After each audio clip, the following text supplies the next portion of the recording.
नमस्ते। नमो अरहन्ताणं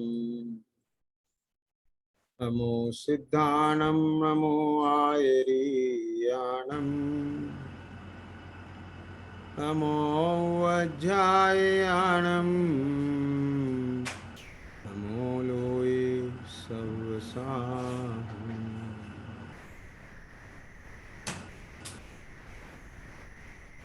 तीन भुवन में सार वीतराग विज्ञानता शिव स्वरूप शिवकार नमः त्रियोग संहारी।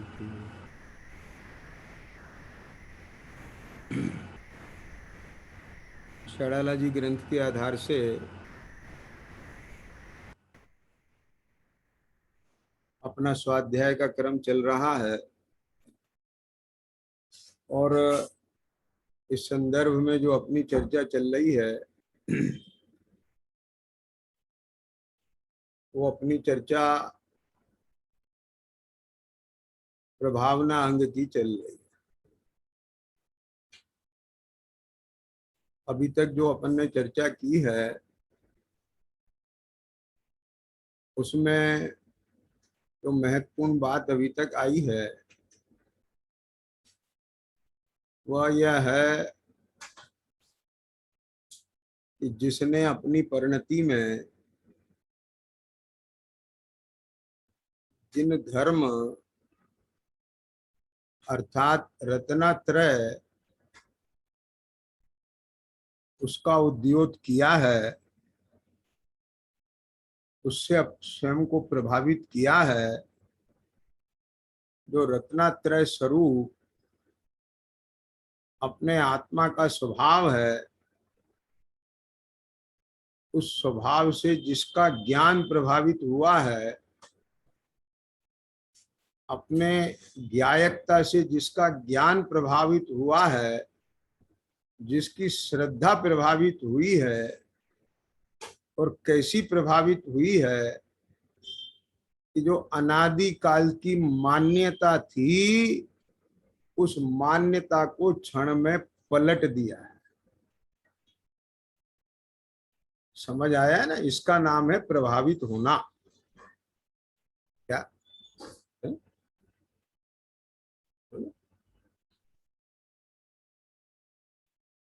यशोधर मुनिराज की समता से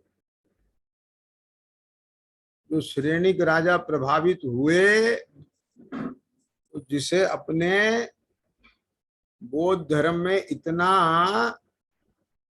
पक्की आस्था थी वो क्षण में छूट गई।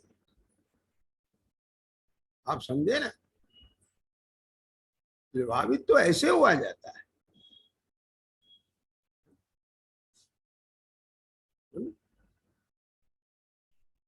अनादि काल की मान्यता पलट जाती है। ये तो इसी जन्म के ग्रहण किए हुए धर्म संप्रदाय हैं। बात समझ में आया कि नहीं आया? क्योंकि ये तो सनातन धर्म है। सनातन किसे कहते हैं? जो अनादि से है। तो आत्मा अनादि से है कि नहीं है? ये छह द्रव्य अनादि से है कि नहीं है? तो इन छह द्रव्यों के धर्म को जो माने, क्या बोला है? जीवादि सात तत्व का स्वरूप अनादि से है कि नहीं है? तो जीवादि सात तत्व के स्वरूप को जो माने वो भी उनके धर्म है। आश्रव तत्व का भी धर्म है, संवर तत्व का भी धर्म है अपना। ख्याल में आया कि नहीं आया है? तो ये जो अलग अलग धर्म हैं, अलग अलग वस्तुएं हैं, उनको जो जैसा का तैसा माने, जैसा का तैसा जाने। बात समझ में आया कि नहीं आया? और जैसा का तैसा जान के, जैसा का तैसा मान के और अपने स्वभाव रूप आचरण करे। उनके रूप आचरण करें, ये नहीं मैं कह रहा हूं। क्यों? क्योंकि जगत के 6 द्रव्यों का स्वरूप जानने का फल ही ये है। बात पकड़ में आया कि नहीं आया? क्या कहा विपिन जी? 6 द्रव्यों के 7 तत्वों के स्वरूप को जानने मानने का फल यही है। चिद्रूप क्या है उसका फल? कि दृष्टि समस्त द्रव्यों से हटकर अपने स्वभाव पे आ जाए। ये जो अपना ज्ञान है, इस सारे जगत को जानना छोड़ करके केवल अपने स्वभाव को जाने। ये क्या जाने? वो तो जान लिया ना एक दफे। क्या कहा? तो भी उसे बार बार क्या जानना? आ रही है समझ में क्या नहीं आ रही है? क्यों भैया? एक बात बताओ, भोजन कहाँ खाया जाता है? कान में, आंख में, नाक में कि मुंह में? समझ गए कि नहीं? मुंह में खाया जाता है ना। छोटे बच्चों को पता नहीं होता, भूख तो लगती है, उसे पता नहीं होता है। समझ में आया कि नहीं? तो उसके मुंह में वो निप्पल डाला जाता है, और जब उसके मुंह में दूध आने लगता है, समझ में आया कि नहीं, और पेट भरता है, तो उसे ये बात ज्ञान में पड़ जाती है, ये जगह है भोजन करने की, और दूसरों को भी वो देखता है। आगे समझ में नहीं है? क्या कहा? तो अब जाना कि नहीं जाना, भोजन कहाँ किया जाता है? तो अब आप बोलो कमलेश जी, कि जो जाना है उसे जानते रहते हो कि नहीं जानते रहते हो, ये बताओ, सोच के बोलना। आप कहेंगे नहीं जानते रहते, तो जो बचपन में जाना था ईशान, आज भी वही जान रहे हो कि नहीं जान रहे हो? अगर नहीं जानते, वही जानते नहीं रहते, तो भोजन आंख में डाल लेते। ख्याल में आया कि नहीं आया? और कभी कभी क्या होता है, कहीं ध्यान दिमाग दूसरी जगह होए और ऐसे उठाएं और इधर ले जाएं साइड में, तो सामने वाला कहता है क्यों, कहाँ है ध्यान? समझ में आया कि नहीं आया? ध्यान कहाँ है का मतलब क्या है? कि तुम्हारा ज्ञान कहाँ जुड़ा हुआ है। क्यों? क्योंकि वो अभी जान नहीं रहा है। तो जान तो रहा है कि नहीं, जो जानने लायक है वो नहीं जान रहा है। तो समझ में आया ना? तो इसका क्या मतलब हुआ? कि मैं गायक हूं, ये तो जान लिया विपुन जी, नक्की भी हो गया, श्रद्धा में भी आ गया चिद्रूप, लेकिन अब हर समय जानते रहना है ना। ये क्या मतलब? कि कर्म के उदय तो आएंगे, भावक का भाव, राग द्वेष रूप परिणाम जो भी है, वे तो अपना कार्य करेंगे। तो तुझे क्या जानते रहना है? तुझे ये जानते रहना है कि ये भावक का भाव है, मेरा स्वभाव नहीं। फिर समझ में आया ना? तुझे ये जानते रहना है कि मैं गायक हूं, ये सब गे हैं, ये जानते रहना। और ये जानते रहना है, ये भी कहने की बात है। अव्वल तो जो प्रगट ज्ञान है उसमें ज्ञान ही जने।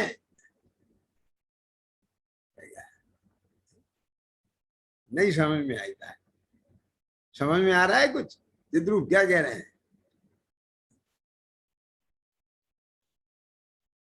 आप लोगों ने ऐसा अनुभव किया होगा कि किसी की शादी ब्याह में जाते हैं ना, वहां दूल्हा दुल्हन बैठे रहते हैं, सब लोग आते हैं, बधाई देते हैं, सब करते हैं, वो किसी में जुड़ते नहीं है। समझ में आया कि नहीं? अपने में मगन रहते हैं। ख्याल में आया? अभी आपके कहीं प्रधानमंत्री आए तो सब लोग मिलते हैं हमसे और सबसे देख लेते हैं, सबकी निगाह में भी जा जाता है, ये है ये है ये है। वो अपने से छूट करके किसी में जुड़ते नहीं है। ख्याल में आया क्या? नहीं आया? और सब लोग प्रधानमंत्री से जुड़ते हैं। किसान समझ में आ रहा है क्या? नहीं है? शादी ब्याह में जितने लोग जाते हैं वे सब दूल्हा दुल्हन पे जुड़ते हैं, वे सारे समर्पित हो जाते हैं, उनका सारा फोकस उन पे होता है और उन दोनों का फोकस अपने में होता है। आगे समझ में क्या? नहीं आगे? अरे ध्यान से सुनना, जब तक अपने भी ज्ञान में अपनी ज्ञायकता के प्रति इतना समर्पण ना आए, ऐसा रस परिपाक ना हुए, ध्यान से सुनना, तो ये अद्वैत कैसे होगा?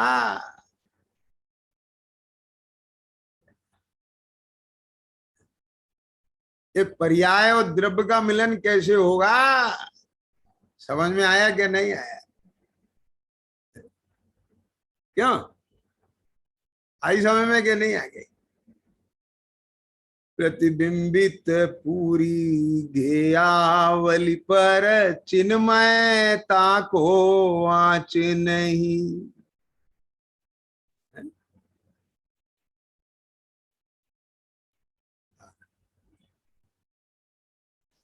दो चीजें हैं यहाँ पर। चिन्मयता की आँच तो अज्ञानी के भी नहीं है। स्वभाव से देखा जाए तो नहीं जानता वो चिन्मय कौन है, नहीं जानता मैं ज्ञायक हूं। समझ में आया कि नहीं आया? मेरे ज्ञान में ये जो गे झलकते हैं तो भी मैं गे रूप नहीं होता, वो नहीं जानता। नहीं जानता तो भी ज्ञान का स्वभाव नहीं पलटता। बात समझ में आया कि नहीं आया? तो चिन्मयता की आँच तो उसके भी नहीं है, अज्ञानी के भी नहीं है उस अपेक्षा से। लेकिन यहाँ किसकी बात चल रही है? हाँ,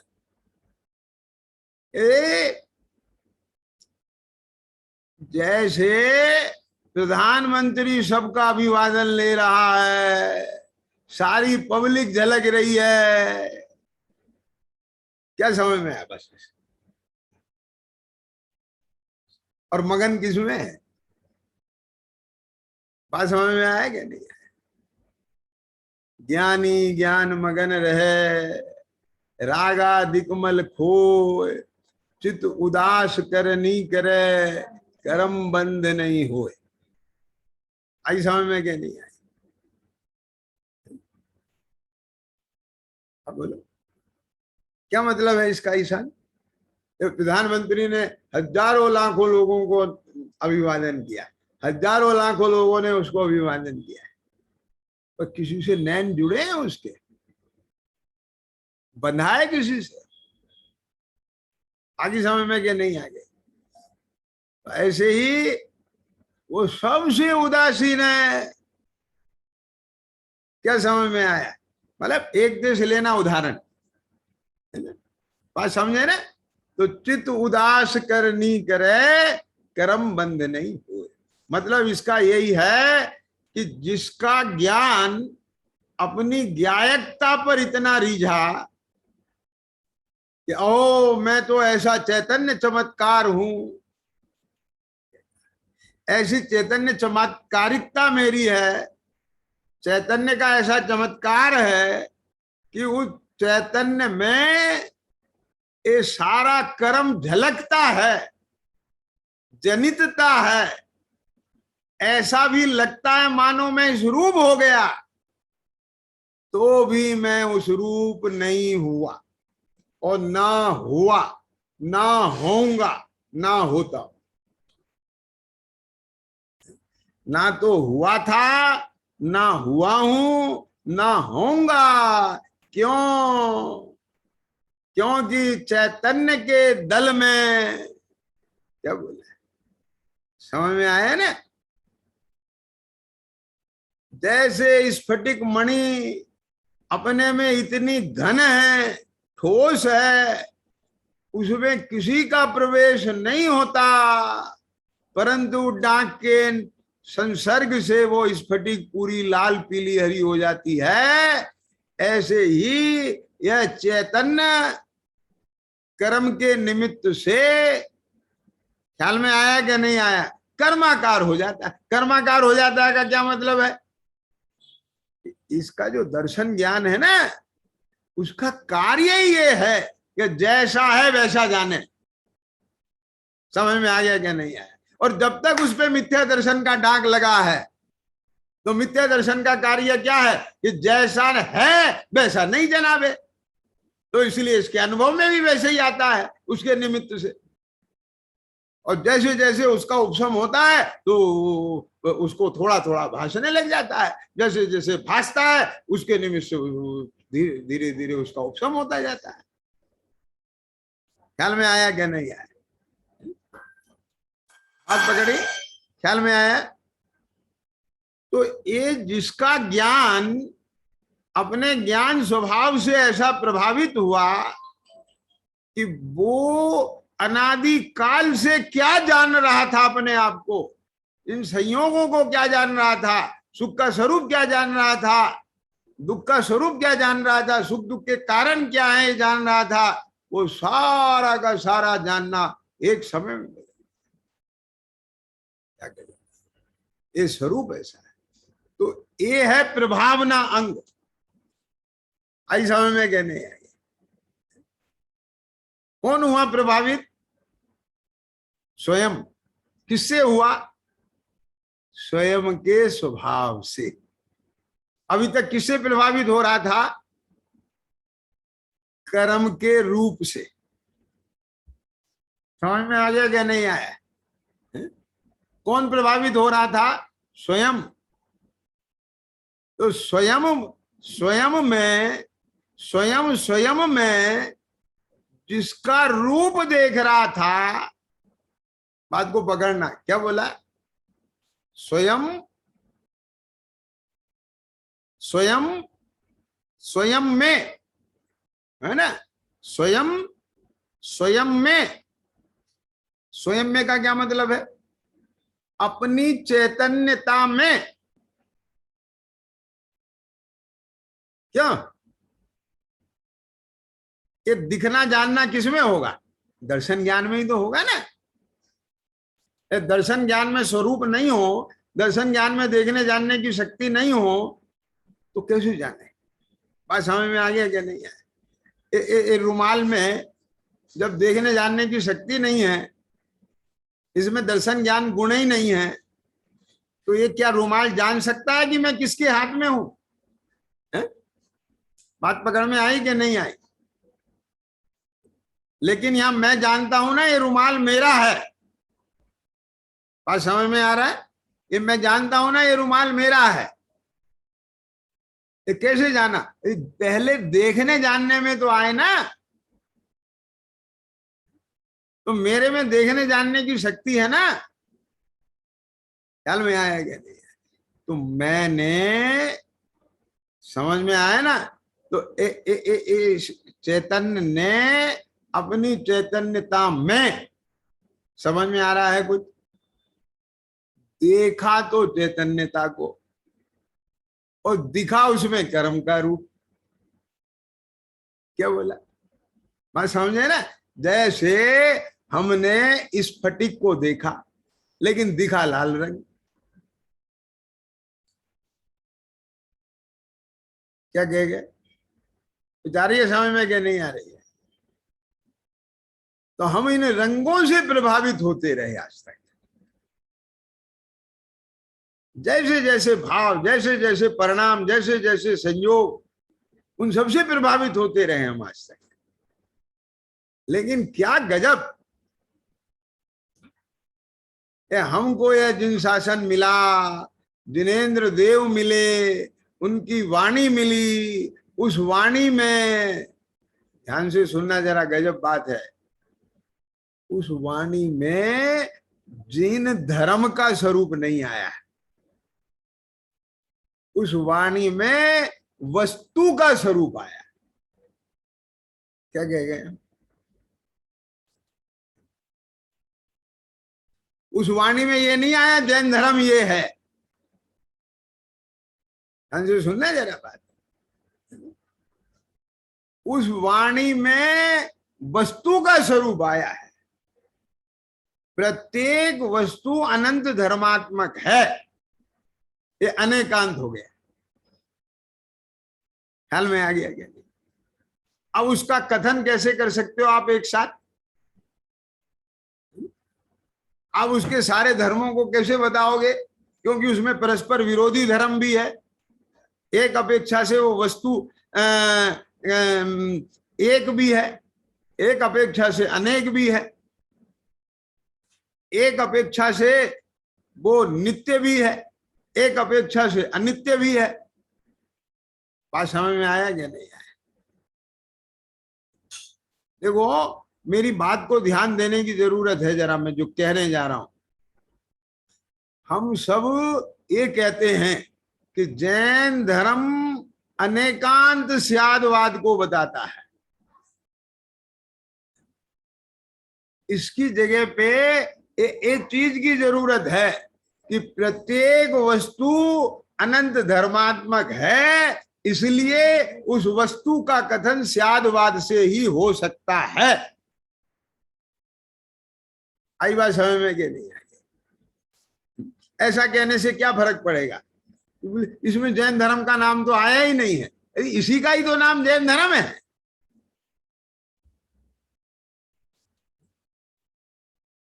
क्यों? बात पकड़ में आया कि नहीं आया? विपिन जी क्या कहा?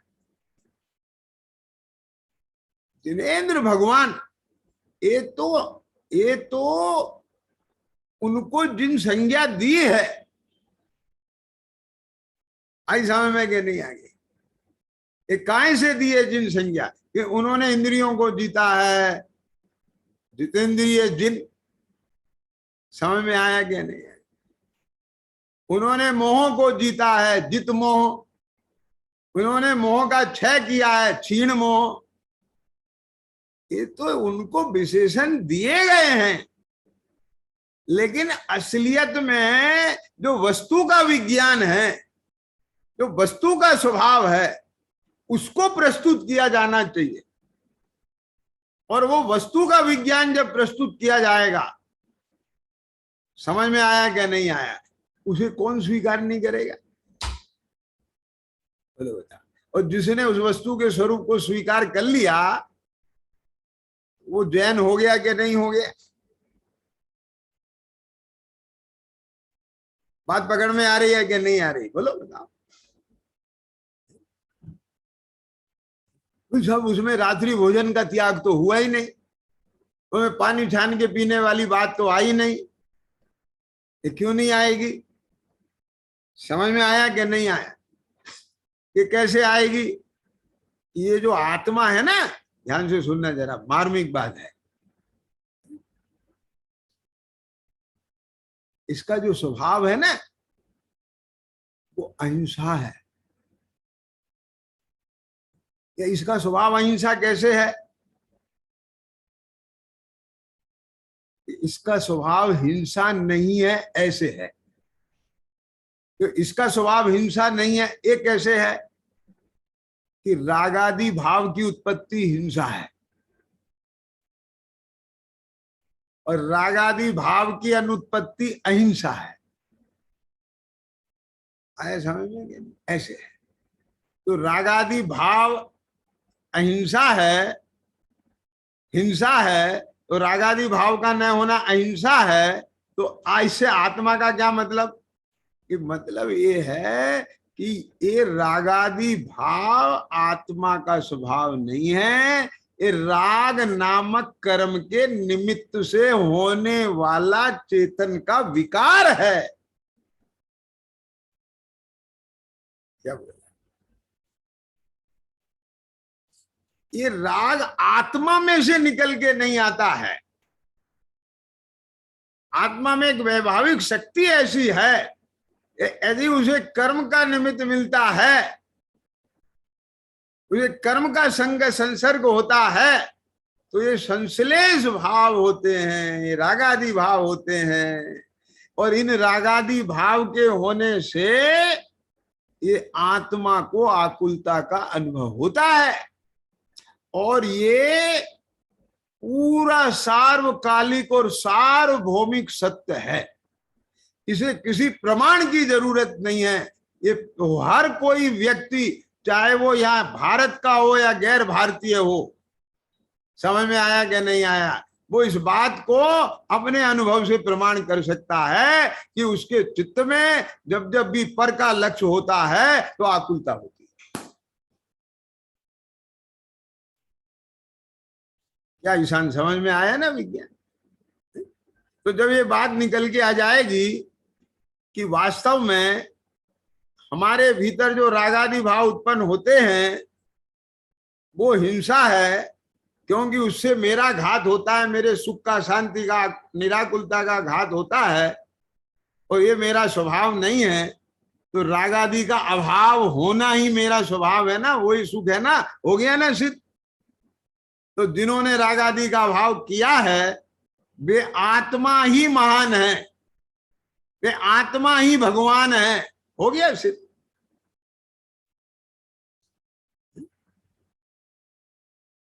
तो हम तो उन आत्मा को आदर्श मानते हैं कि जिन्होंने अपने मोह राग द्वेष का भाव कर लिया और वो राग द्वेष से रहित हो गए, मोह राग द्वेष से रहित हो गए।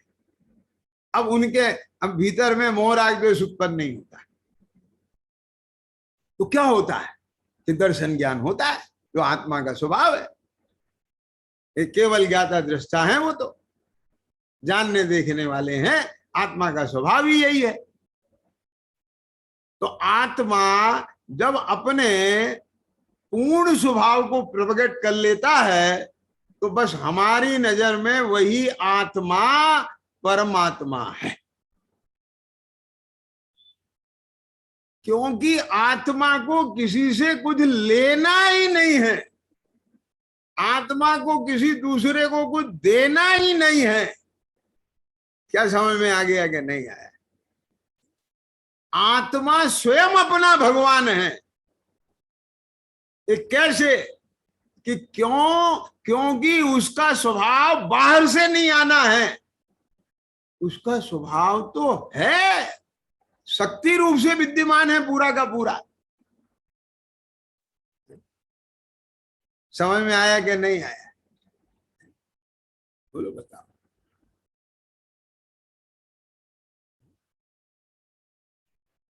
जो जो गुण जिसमें नहीं है वो कहां से आ सकता है? उसमें आप डाल ही नहीं सकते। आगे समझ में क्या नहीं आया?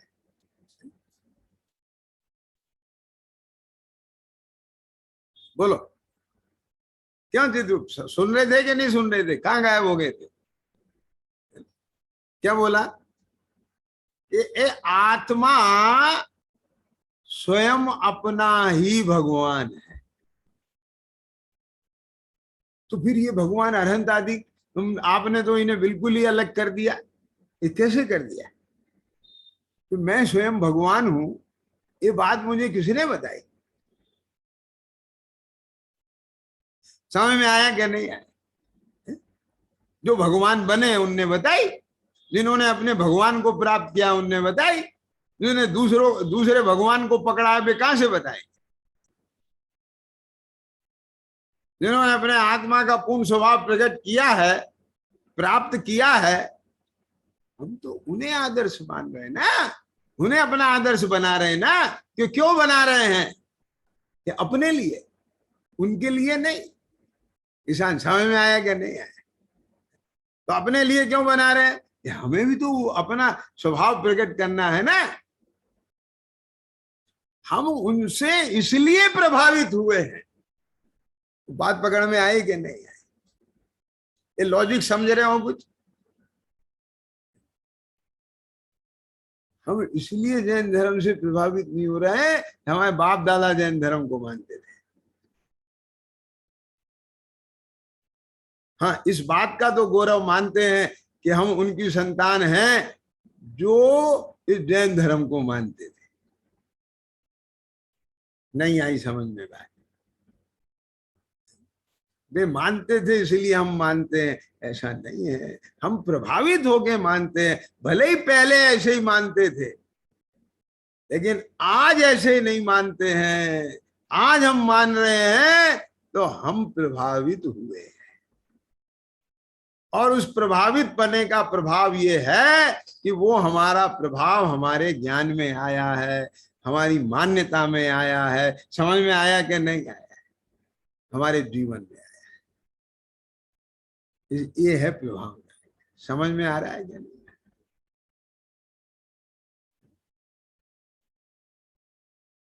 बोलो, हम अहिंसा से क्यों प्रभावित है? हम वीतरागता से क्यों प्रभावित है? हम सम्यक दर्शन ज्ञान चारित्र से क्यों प्रभावित है? क्योंकि सम्यक दर्शन ज्ञान चारित्र हमें दूसरों से बांधता नहीं है। अनादि काल से जो हम पर से बंधे हुए थे, उस बंधन को छुड़ाता है। ख्याल में आ गया क्या? नहीं? हमारे अंदर जो दीनता बनी हुई थी, हम कुछ नहीं है, उस सम्यक दर्शन ज्ञान चारित्र ने बताया है कि तुम ही सब कुछ हो।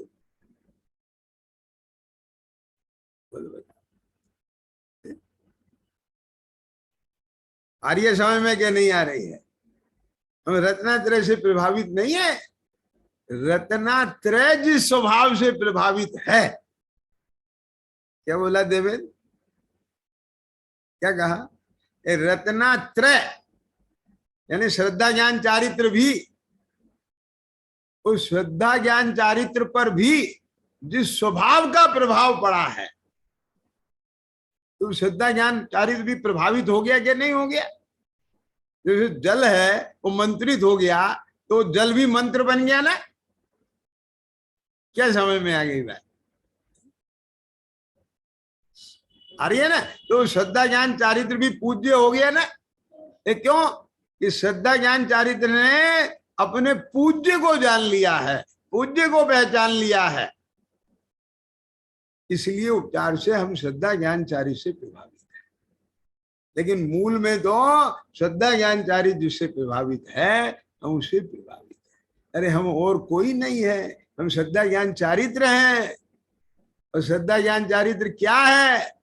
कि वो श्रद्धा ज्ञान चारित्र का जो ज्ञेय है, ध्येय है, श्रद्धेय है, वो कोई और नहीं है, वो मैं। आगे बात पर और कोई नहीं है। क्या गजब! मैं हूं अपने में स्वयं पूर्ण, पर की मुझ में कुछ गंध नहीं। मैं अरसी अरूपी स्पर्शी, पर से कुछ भी संबंध नहीं। आगे समझ में रहे? अब बोलो, ऐसे हम अपने आत्म स्वभाव से, ऐसे हम वस्तु के स्वभाव से, ये 6 द्रव्य हैं जो एक द्रव्य दूसरे द्रव्य रूप नहीं होता है, एक गुण दूसरे गुण रूप नहीं होते हैं। ख्याल में आया कि नहीं आया? प्रत्येक वस्तु उत्पाद व द्रव्य है, सद स्वभावी है।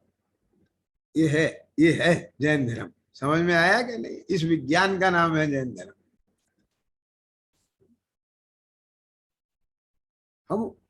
हम इस वस्तु स्वरूप से प्रभावित हुए हैं। समझ रहे हो कुछ? ये आप बार बार इस चीज को क्यों इंटरप्रेट कर रहे हो? मैं इसलिए कर रहा हूं कि जिस चीज से, सुनना ध्यान से जरा, जिस चीज से वे महापुरुष प्रभावित हुए हैं, हम उस चीज से तो दूर हो गए। और उन महापुरुषों से प्रभावित होने लगे। क्या समझ में आई? नहीं आई बात पकड़ में? ये 24 तीर्थंकर जिससे प्रभावित हुए, उनकी आत्माएं पूर्व भवों में जिस वस्तु स्वरूप से प्रभावित हुई, क्यों हम वस्तु स्वरूप से तो दूर जा रहे हैं? कहो तो हमें पता ही नहीं है। ख्याल में आ गया क्या नहीं आया? जरा सुनना, जरा मैं क्या कहना चाह रहा हूं, जरा बहुत सेंसिटिव बात है ये, लेकिन हम उनकी जय जयकार खूब गाते हैं, तो उससे क्या मिलेगा? वो तो सभी गाते हैं अपनों अपनों की। तो वहां प्रभावना अंग आएगा? क्यों नहीं आएगा? क्योंकि ना तो तुम स्वयं प्रभावित हुए हो, तुम्हारे अंदर ना सम्यक दर्शन आया है, तो प्रभावना अंग कहां से आ गया? और फिर तुम्हारे पास कुछ ऐसा है ही नहीं कि जिससे तुम दूसरे को प्रभावित कर सको, तो व्यवहार प्रभावना भी कैसे होगी? बात समझ में आया क्या नहीं आया?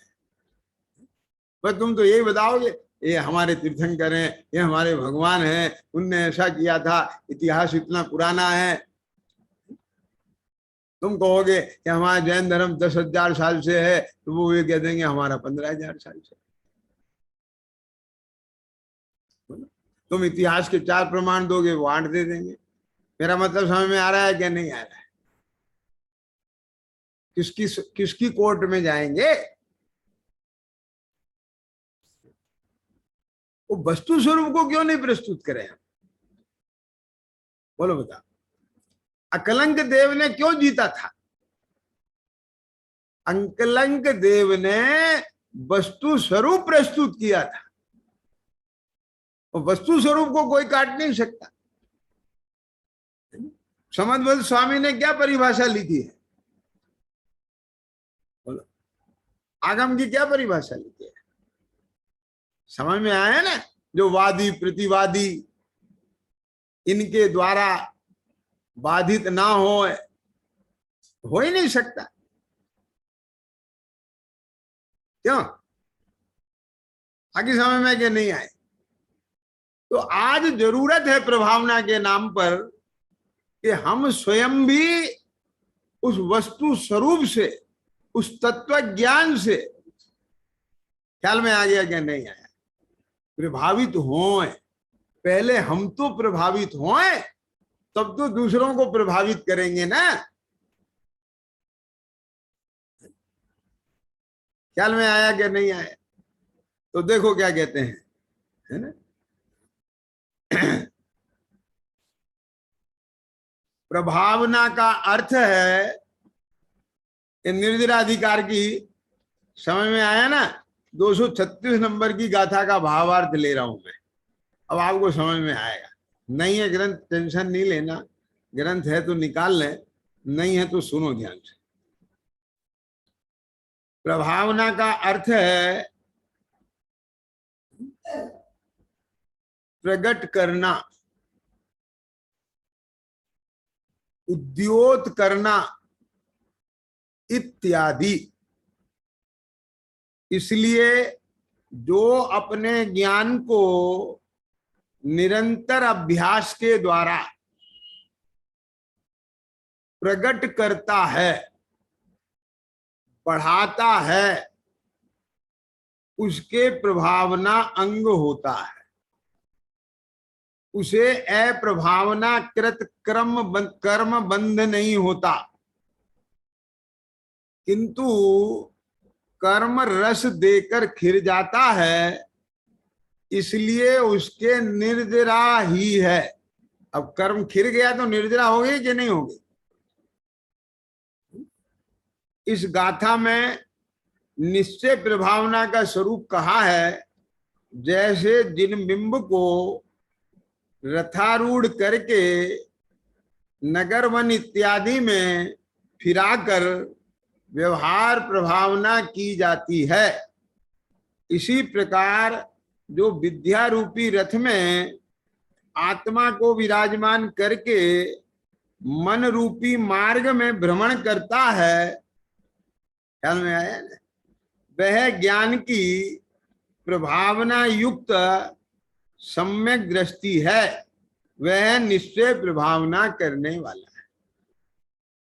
अब ये निश्चय प्रभावना कहाँ होगी? अपनी परिणति में। समझ में आया ना? और जिसके ये निश्चय प्रभावना होगी उसके राग के उदय में ऐसा विकल्प आएगा कि ये जो अमृत मुझे मिला है इसका पता औरों को भी चले। तो समझ में आया कि नहीं आया? ये बात मैं कल परसों में कह ही चुका हूं कि आप 10 लोगों को क्यों रेफरेंस देते हो? जहां आप सेटिस्फाइड होते हो तो उसका स्वयं बताते हो कि नहीं बताते हो? ये तो बिल्कुल इन कहना चाहिए कि नॉर्मल फिनोनिमा है, ये मनोविज्ञान है हर आदमी का, वो उसके सहज अनन्यास निकलता ही है, क्योंकि राग होता ही है उसे इस जाति का। ख्याल में आया कि नहीं आया? क्यों? जिसको जिस चीज का में भी रुचि है, रस है, जो जिसे बढ़िया समझता है। ऐसे लोग बाग बोलते हैं ना, अरे बेटा कमजोर कैसे हो रहे हो, दूध पिया करो, घी खाया करो, क्योंकि वो यही समझते हैं दूध घी खाने से होता है। तो जो जो समझता है वो उसका उपदेश दिए बिना नहीं रहता। ख्याल में आ गया क्या नहीं आया? तो जो स्वयं अपने इस ज्ञानाभ्यास से प्रभावित होगा, क्यों, तो वो क्या चाहेगा कि सामने वाला भी इसी ज्ञानाभ्यास से प्रभावित हो। लेकिन एक चीज और है,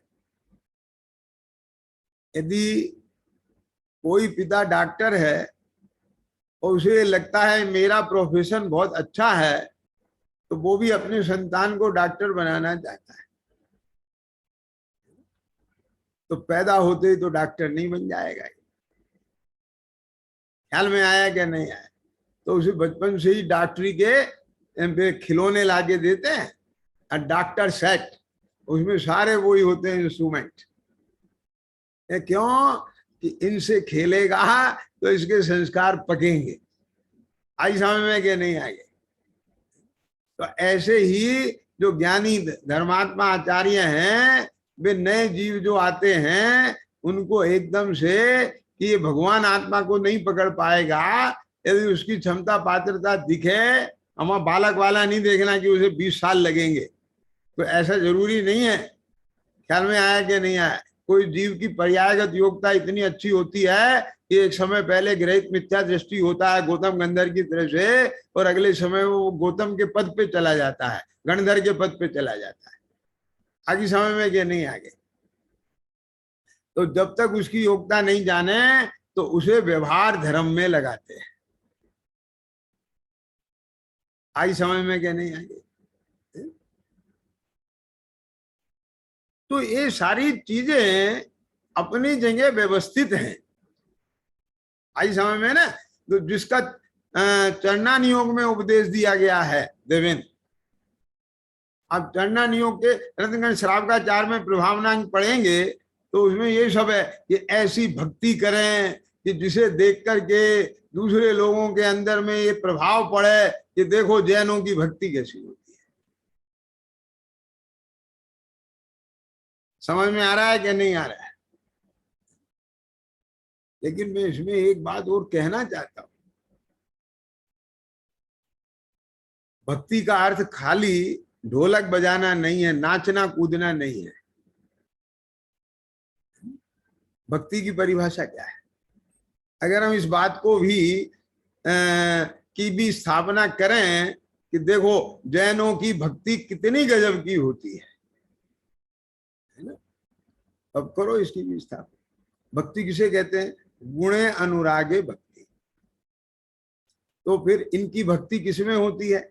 चाहे जिसमें होती है। क्यों? किसी ने कहा कि भी तेरा ये रोग मिट जाएगा, शिवपाल बंदमत देवी के पास चला जा, तेरा ये रोग मिट जाएगा, फिर पीर पैगंबर में चला जा। क्यों? चाहे जहां जाके माथा फोड़े, ऐसी भक्ति होती। इन्हें केवल एक वीतरागता से अनुराग होता है। ये अहिंसा के प्रेमी हैं। बात समझ में आया ना? क्या बोला? देखो इनकी भक्ति, ये समर्पण है पूरा का पूरा इन्हें उस पे, और कहीं नहीं है। और जिसका जिस पे समर्पण होगा तो उसका व्यवहार में भी तो आएगा कि नहीं आएगा। देखो मैं आपसे एक बात बताता हूं।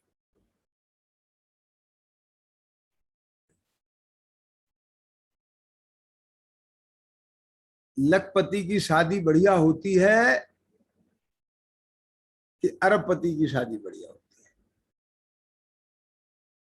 बोलो जवाब।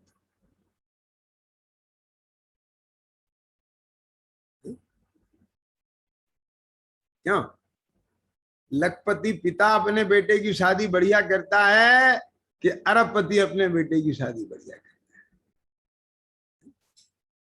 ये कैसा सवाल है? ये दोनों की शादी बढ़िया होती है ना। ये क्यों? कि जैसा लगाव अरबपति को अपने बच्चे से होता है वैसा ही करोड़पति को होता है, वैसे ही लखपति को होता है। क्या समझ में आया कि नहीं आया देवेंद्र? उसमें भी दूल्हे को दुल्हन से और दुल्हन को दूल्हे से अनुराग होता है। तो शादी तो सबकी एक सी होती है, तो इसमें घटिया बढ़िया की बात कहां से ले आए?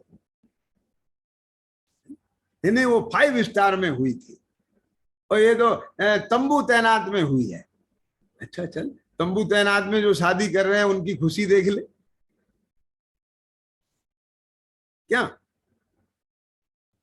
5 स्टार वालों से ज्यादा खुश हैं वो? मस्त है। वहां तो सब अलग अलग घूमते रहते हैं। ख्याल में आया क्या नहीं आया? क्या वहां वो तुम्हारे साथ कम मिलते हैं, 5 स्टार से ज्यादा मिलते हैं। समझ में आ रही है बात मैं क्या कह रहा हूं? माने तुम्हारा मेजरमेंट क्या हो गया? किसका नाम भक्ति समझ रहे हो? ख्याल में आया ना? अरे ये समर्पण की बात है, ये प्रीति की बात है यहाँ। तो जिसे अपना भगवान आत्मा नहीं पसंद आएगा, जिसे वस्तु स्वरूप पसंद नहीं आएगा, क्या कहा, जिन्हें अहिंसा धर्म पसंद नहीं आएगा, जिन्हें वो परिणति पसंद नहीं आएगी जिस परिणति में राग आदि का भाव हो गया है, यानी बीतरागी जिनदेव पसंद नहीं आएंगे, अर्थात जिसके सम्यक दर्शन नहीं होगा, ना तो उसके स्वयं प्रभावना हुई है और ना उसके निमित्त से दूसरे। तो ये 3 दिन में जो अपन ने चर्चा की है, इस चर्चा का सार ये आपको मैंने बता दिया है हर एंगल से बात करके। मैंने एक बात और कही थी कि एक में ही सारे अंग कैसे निकलते हैं।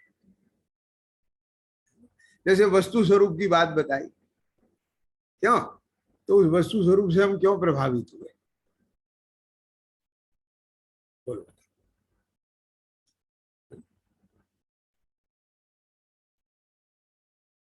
आप नमक से प्रभावित हैं ईशान, कि सोने से प्रभावित है? सोना गोल्ड? क्यों चिद्रूप? नमक से प्रभावित हैं कि गोल्ड से? देवेंद्र किससे प्रभावित है?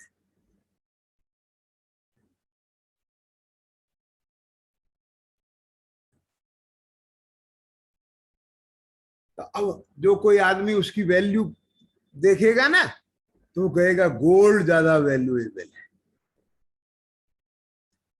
ये हर चीज वैल्यू से ही नापता है। आज समझ में क्या नहीं आया? हर चीज पैसे से ही नापता है। अरे वैल्यू नमक की भी है और वैल्यू गोल्ड की भी है। और वैल्यू गोल्ड की इसलिए नहीं कह रहे हैं हम। क्या कहा कि वो 60,000 रुपए का 10 ग्राम आता है, जितने का भी आता है। और नमक 10 रुपए किलो आता है, 20 रुपए किलो आता है। लेकिन मैं आपसे एक बात पूछूं, चाहे वो 5 रुपए किलो भी आता है ईशान, लेकिन क्या आप उस नमक को खरीद के लाएंगे जिसमें आपको शंका होगी कि दुकान पे तो ये खारा है और घर जाते ही ये कड़वा हो जाएगा? लाएंगे उसे? 2 रुपए किलो भी लाएंगे क्या? समझ में आ गया क्या नहीं आया? तो इसका मतलब क्या निकल के आया कि हर वस्तु की कीमत उसके स्वरूप से है। ये तो डिमांड सप्लाई वाली बातें हैं। क्या समझ में आया? ये कौन सी धातु महंगी और कौन सी सस्ती? देवेंद्र समझ में आ गया क्या नहीं? बोलो बताओ। पेट्रोल महंगा कि सस्ता? कि जहां पानी की तरह होता है वहां सस्ता, और जहां होता ही नहीं है वहां महंगा। क्यों? रतन दीप में रतन ही रतन है, तो रतन महंगे कि सस्ते? ये कुछ नहीं है। तो मेरा मतलब कहने का ये है कि आप जो उससे प्रभावित हैं, किससे? नमक से भी। वो इसलिए प्रभावित है कि दिन हो या रात हो, साग हो या दाल हो, वो खारापन नहीं छोड़ता। बात पकड़ में आ रही है कि नहीं आ रही है? तो क्यों प्रभावित हो? क्योंकि हमें उसके इस स्वभाव में निशंकता है। आ गया निशंकित अंग? प्रभावित हो तो प्रभावनांग आ गया कि नहीं आ गया? और जिससे आप प्रभावित होंगे उससे वात्सल्य होगा कि नहीं होगा? क्या प्रीति होगी कि नहीं होगी? है ना? जिस समय आप दाल साग खाते हो ना, और उसमें एक चुटकी भर भी नमक कम हो, तो वहां सोना नहीं डालते, हीरा काम नहीं आएगा। वो 2 पैसे का एक चुटकी नमक ही काम करेगा। तो बोलो प्रीति किसकी ज्यादा है? कुछ आई समझ में कि नहीं आ गई? मैं तो बोलता हूं कि जिनके बदन पर करोड़ों रुपए के हीरे जड़े हैं, गहने पहने हैं, है ना, वे भी जो है वो 500 रुपए की वेतन लेने वाला कोई व्यक्ति से कहते हैं भैया जरा सा नमक और डाल देना इसमें। एक चुटकी नमक के लिए वे भी हाथ पसार लेती हैं। सेठानी, महारानी। आगे समझ में धनपाल देवेंद्र? क्या कहा? समझ में आया ना? तो बोलो प्रीति है कि नहीं है? बिना प्रीति के ही हाथ फैला रही वो। कुछ समझ में आया नहीं आया? अकेले प्रीति सोने की नहीं होती, चांदी की नहीं होती है, हीरो की नहीं होती है। हीरे वालों को भी नमक की प्रीति है। काहे के कारण? कि उन्हें ये पता है कि एक चुटकी नमक डलते ही हमारा स्वाद बैठ जाएगा। क्यों? क्योंकि उन्हें वो नमक के स्वरूप में शंका नहीं है, वे निशंक हैं। आगे समझ में कि नहीं आएगा? और जब नमक चाहिए तो हीरा नहीं चाहिए, निकांक्षित भी है। कुछ आई बात समझ में कि नहीं आ गई? और कुछ नहीं चाहिए, और किसी चीज की भाई साहब ये ले लो ना, हम आपको एक चुटकी नमक की जगह जो है ये हीरा दे रहे हैं, चांदी दे रहे हैं, सोना दे रहे हैं। नहीं चाहिए हमें। ये तो हमारे बदन पे बहुत पड़ा हुआ है, समझ में आ गया कि नहीं है? वो चक्रवर्ती 6 खंड का 14 रत्न और विधि का स्वामी भी कहता है मुझे सब कुछ नहीं चाहिए, मुझे तो वो आत्मिक शांति चाहिए, मुझे तो उसकी कांक्षा। बात समझ में आ रही है क्या नहीं आ रही है? तो जहां होते हैं वहां ये 8 अंग होते हैं, और जिसके निश्चय सम्यक दर्शन होता है उसी के ही सच्चे अंग होते हैं। देखने में तो बंदर के भी हाथ पैर मनुष्य जैसे हैं, लेकिन वे मनुष्य के अंग नहीं। बात पकड़ में आ गई? इसलिए ये सम्यक दर्शन के 8 अंग बहुत अच्छे हैं और हमें इनसे प्रीति प्रेम है, तो वास्तव में इनसे प्रीति प्रेम नहीं, जिसके ये अंग हैं ऐसे सम्यक दर्शन की प्राप्ति का उपाय करना चाहिए। और जिसकी श्रद्धा का नाम सम्यक दर्शन है, हमें उस अपने आत्म स्वभाव का, अकेले आत्म स्वभाव का नहीं, वस्तु स्वभाव का, 6 द्रव्यों का, 7 तत्वों का, जैसा जिनेन्द्र भगवान ने स्वरूप बताया है वैसा जानना चाहिए। जीव अजीव तत्व आश्रय बंदर संबर जानो, निर्जर मोक्ष कहें जिन तिनको ज्यों का त्यों श्रद्धा है। तोड़ सकल जग द्वंद फंद निजातम क्या, जब लो न रोग जरा दहे तब लो झटत में झित करो। समझ में आया कि नहीं आया? तो कहने का मतलब ये है कि इस सारे पूरे चर्चा का कि अब कैसे भी करके इंसान अब इस पढ़ाई में लगना कि जिस पढ़ाई को पढ़ने के बाद अपने स्वरूप की अनुभूति हो, समस्त पर द्रव्यों के साथ भेद ज्ञान हो, राग आदि के अभाव की श्रद्धा जगे और स्वभाव के आश्रय से राग आदि भाव मिटते चले जाएं, और इस प्रकार से अपने जीवन में रत्नात्रय की त्रिवेणी बहती हुई और मुक्ति डगर में की तरफ बढ़ते हुए सिद्ध दशा को प्राप्त हों, इसी मंगल भावना के साथ विराम दें।